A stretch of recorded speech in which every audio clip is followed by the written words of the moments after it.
Let's try that without the snorkel. Welcome back to the Membership IQ. I'm Sarah Sladek, your host. This is where you tune in to get smart about membership. As you can see, I am donning snorkeling equipment today. I have a story to tell that I think is applicable to membership and our work as associations. So first, I'm going to start by telling you I'm not very good around water. Sarah's not very waterproof. Well, okay, I'm going to retract that and say Sarah's not a very good swimmer. I am not that great of a swimmer. I as a child, spent a ton of time swimming in swimming pools, but I wasn't a really great swimmer, like to do laps and to do things in deep water. Deep water scares me a little bit. So first time I went snorkeling, I really had no idea what I was doing. We got on a boat. We went way out into the ocean, a lot further than I thought we were going to go. And then the captain of the boat said, everybody jump off the boat, put on your snorkeling equipment, swim over to that amazing coral reef. Did I see the coral reef? No, because I jumped into the water and immediately panicked. I was unable to just relax and take a moment to look around. I was unable to get over the fact that I could not see bottom. It was so incredibly deep, and I could not get over the fact that I was somewhere in the middle of the ocean and there was no sight of land, and it just terrified me to my soul. And I wasn't in the water for very long. Let's put it that way. The second time I went snorkeling, I could see bottom. I did well, and I was able to relax and master it. And the third time I went snorkeling was amazing. It's one of my best memories.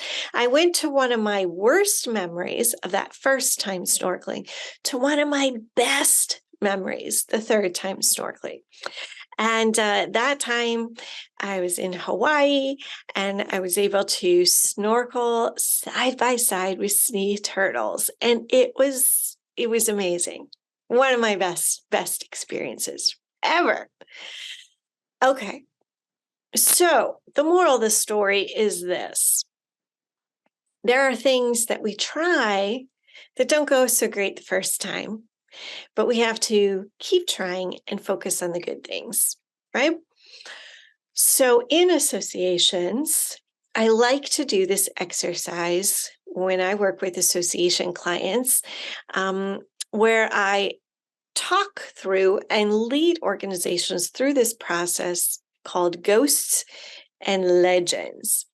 So ghosts is thinking about that as I just shared a story that terrifies me of that first snorkeling experience. It didn't go as planned. What is your ghost in your association? What's holding you back, preventing you from reaching your full potential? Maybe it instills so much fear that you've been unable to get back out there and get in the water again and try all over again. I find that a lot of organizations get stuck, sometimes without even realizing it. They're stuck on the past. They're stuck on, we tried that once, it didn't work. How many times have you heard that? We've been there, done that, didn't work, so we're not going to try again. But it's those types of attitudes and fixation on those negative experiences that prevent an organization from moving forward. We are unable to overcome those fears. We are unable to look at things through a view of abundance and opportunity. Instead, associations will focus on scarcity and limits and boundaries. And there's no way we could do that again because it didn't work the first time. So we have to talk about all the ghosts and do this with a team and get all the information out there. What is holding our organization back from reaching its full potential? But then we talk about the legends. The legends, the things that we are so incredibly proud of, things that invoke feelings of real positivity, pride, achievement, things that warm our hearts. It's emotional, it's inspirational.